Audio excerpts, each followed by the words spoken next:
अब बात उत्तरकाशी की करते हैं। यहाँ मोरी तहसील में कई रास्ते भूस्खलन होने से बंद हो गए। साथ ही यहाँ पर सड़क का 50 मीटर हिस्सा भी धंस गया, जिससे आराकोट में लगभग 2 दर्जन गांव का संपर्क मोरी तहसील मुख्यालय से पूरी तरह से कट गया।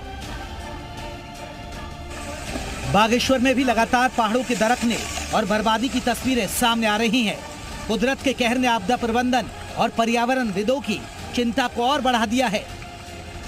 तो इस पर जो है व्यवस्थित विकास के लिए कोई रास्ते खोजने पड़ेंगे। अगर इसी ढाटे पर चले तो फिर ये नहीं है कि एक दिन जो है महाविनाश यहाँ पर दिखने को मिलेगा।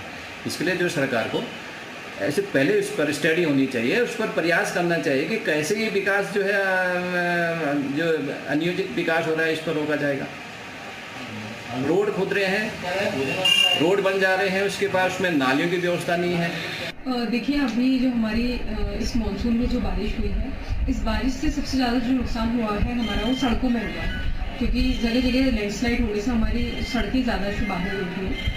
तो अभी जो विभागों का टेंटेटिव हमारे पास एस्टिमेट आए हैं, उसमें लगभग 16 करोड़ के अराउंड अभी तक का डैमेज उन्होंने बताया है। अब हालांकि ये डैमेज आगे को बढ़ेगा, क्योंकि अभी बारिश गतिमान ही है और अभी मानसून सत्र की भी अवधि पूर्ण नहीं हुई है, तो अभी इसका नुकसान की संभावना और अधिक बढ़ने की संभावना। उत्तराखंड ही नहीं बल्कि पहाड़ी राज्य हिमाचल में भी भारी तबाही हुई है। यह राजधानी शिमला में पहाड़ दरकने से सैकड़ों मकान बर्बाद हो चुके हैं, तो कई लोगों की मौत हो चुकी है। पूरे हिमाचल से बर्बादी की तस्वीरें सामने आ रही हैं। मैदानी इलाकों में नदियों पर अतिक्रमण होने से लगातार यूपी के कई जिले बाढ़ से बेहाल हो चुके हैं, तो कई जिले बाढ़ की चपेट में हैं। पहाड़ों से टूटकर गिरते पत्थर, उफनती नदियां, प्रकृति का ये रूप लोगों को डरा रहा है। इससे लोगों का जीवन संकट में आ गया है। देश के पहाड़ी राज्य प्रकृति की विनाश लीला को झेलने के लिए मजबूर है। हर जगह पानी का सैलाब है, तो कई पहाड़ों से टूटकर गिरते पत्थर लोगों के लिए काल बन रहे हैं। ऐसे में माना जा रहा है कि ये प्रकृति का अलर्ट है कि इंसानों की उससे छेड़छाड़ उनके लिए ही महंगी पड़ेगी। ब्यूरो रिपोर्ट, जी मीडिया। तो पहाड़ों पर प्रलय की तस्वीरें सामने आ रही है, लेकिन इसके पीछे की वजह क्या है ये हम समझने की कोशिश कर रहे हैं। एकता शेखर हमारे साथ पर्यावरणविद जुड़ रहे हैं। इसके अलावा प्रोफेसर एमपीएस बिष्ट हमारे साथ वरिष्ठ भूगर्भ वैज्ञानिक सेंट्रल यूनिवर्सिटी श्रीनगर गढ़वाल के मौजूद हैं। बहुत बहुत स्वागत है दोनों मेहमानों का। लेकिन एकता जी, पहले सवाल आपसे, ये स्थिति क्यों देख रहे हैं आप? हम जो देख पा रहे हैं हिमाचल प्रदेश में, उत्तराखंड में और मैदानी इलाकों में बाढ़ के तौर पर, तो सबसे पहले पहाड़ी इलाकों की बात कर लेते हैं। पहाड़ी इलाकों की स्थिति क्यों बन गई है? देखिए, प्राकृतिक आपदा नई नहीं है। ये कोई ऐसी चीज नहीं है कि जो अचानक से कुछ वर्षों में शुरू हो गई है और हमको नुकसान होने लगा है। नुकसान क्यों हो रहा है, इस पे बात होनी चाहिए। प्राकृतिक आपदा तो बहुत जब से प्रकृति है तब से आपदा भी आती रहती है जी। हमने अब नदियों के रास्तों पे घर बनाना शुरू कर दिया है, पहाड़ों के उन जगहों पे अपना स्थान बनाना शुरू कर दिया है जहाँ पे कभी घरों की कल्पना नहीं कर सकते, जहां शायद बर्फ पड़ती थी, बर्फ के गिरने की जगह हुआ करती थी, बारिश के पानी की जगह हुआ करती थी। हमने उन लोगों को उसको रोकना शुरू कर दिया, यानी हमने प्रकृति के घर में घुस के एक तरीके से उस पर हमला करना शुरू कर दिया है। और जब वो रिफ्लेक्ट होता है हमारे खुद के जीवन में, तो हमें लगता है कि ये आपदा आ गई है जी। 2 चीजों का महत्वपूर्ण ध्यान रखना चाहिए जो नहीं रखा जा रहा है। बहुत तेजी से टूरिज्म बढ़ रहा है और रिस्पॉन्सिबल टूरिज्म कहीं भी दिखाई नहीं देता है। पूरे भारत की बात कर ली जाए, सिर्फ उत्तरकाशी की बात नहीं या उत्तर प्रदेश की ही बात नहीं, हम देखते हैं कि जिस तरीके से डीजल और पेट्रोल की गाड़ियों का रेला बढ़ा है, खासकर कोविड के दौरान तो लोग पागलों की तरह टूरिज्म की तरफ भाग रहे हैं और जो भी जगहें मिल रही हैं, जो भी अनएक्सप्लोर्ड है, कहीं भी यूट्यूब का जमाना है, फेसबुक का जमाना है, लोग शेयर करते हैं सोशल मीडिया पे और लोग वहां पे हजारों की संख्या में दूसरे दिन पहुंच जाते हैं। पहुंचने के बाद एक तो बड़ी गाड़ियों के साथ पहुंचते हैं, वो जगहें कैसी हैं, वहां पे प्रदूषण करते हैं, अपना कचरा वहां पे छोड़ के आते हैं। हम देख सकते हैं कि उन जगहों पे जहां पे जाना मुश्किल है, वहां भी हमको प्लास्टिक के कचड़े, लोगों के खाए हुए जो वेस्ट होते हैं, वो वहां पे उन पहाड़ों पे दिखते हैं अब।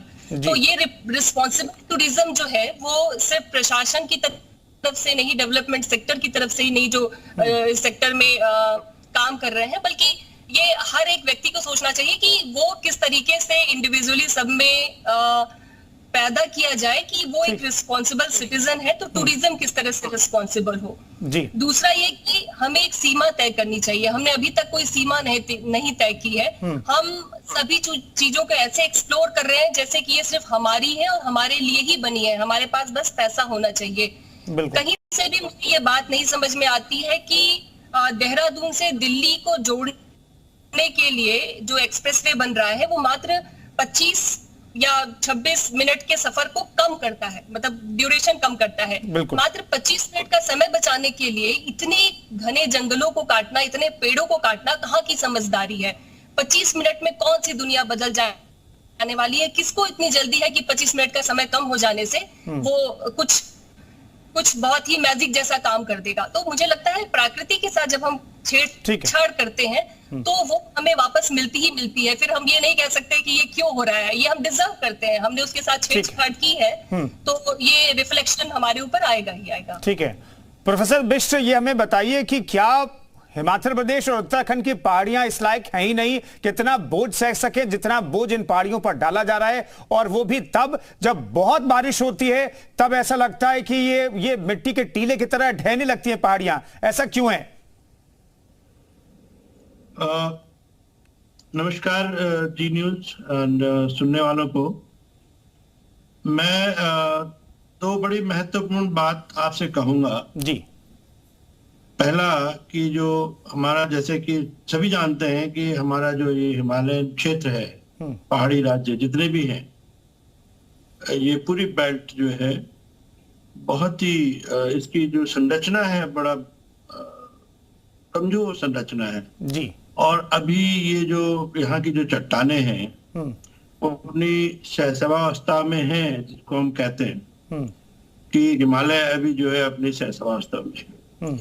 इस नाते यहाँ की जो चट्टाने हैं बहुत ही ज्यादा भंगुरित हैं, सुचून है, फ्रैक्चर्ड है, क्रस्ट है। इस सब प्रकृति को समझते हुए बड़ा एक अनफॉर्चुनेट पार्ट ये रहा है। जी। मैं पूरे संपूर्ण हिमालयन राज्यों की बात कर रहा हूँ। ठीक है। उसमें हमारा उत्तराखंड भी आएगा, उसमें हिमाचल भी आएगा। जी जी। कि जो हमारा प्लानर और पॉलिसी डिसीजन मेकर है जी, इनको इसकी प्रकृति को समझते हुए जी, यहाँ की जो भूगर्भीय है, जो सेंसिटिविटी है और यहाँ की जो इकोलॉजिकल सेंसिटिविटी है, इसको समझते हुए इनको पहले एक लॉन्ग टर्म प्लान करना चाहिए था। बिल्कुल बिल्कुल। क्योंकि अनफॉर्चुनेटली हमारे उत्तराखंड में तो अभी नया राज्य है, 22-23 साल हो गए, लेकिन आज तक भी किसी ने किसी भी कैचमेंट का विस्तृत भूगर्भीय सर्वेक्षण नहीं किया। कैचमेंट की तो बात छोड़िए जी। अभी जोशीमठ में सुरेंद्र मेरे साथ था, आपका न्यूज वाला जी, और हम लगभग 7-8 दिन कंटिन्यूअसली उधर काम करें। ठीक है सर। हाँ। लेकिन आज तक भी वहां का प्रॉपरली कोई मैप सरकार के पास, ठीक है, सरकार ने अभी तक वो मैप बना के नहीं दिया। ठीक है सर, मैं माफी चाहूंगा, रोक रहा हूं। प्रोफेसर बिष्ट बहुत महत्वपूर्ण बात कह रहे हैं कि प्लानर और पॉलिसी मेकर जो हैं वो यहाँ की जो संरचना है, पहाड़ियों की संरचना, वो समझते ही नहीं है और समझ करके प्लान तैयारी नहीं करते। इस वजह से ये आपदा की तस्वीरें सामने आ रही। बहुत बहुत धन्यवाद एकता शेखर और प्रोफेसर बिष्ट, आप दोनों मेहमानों को बहुत बहुत धन्यवाद।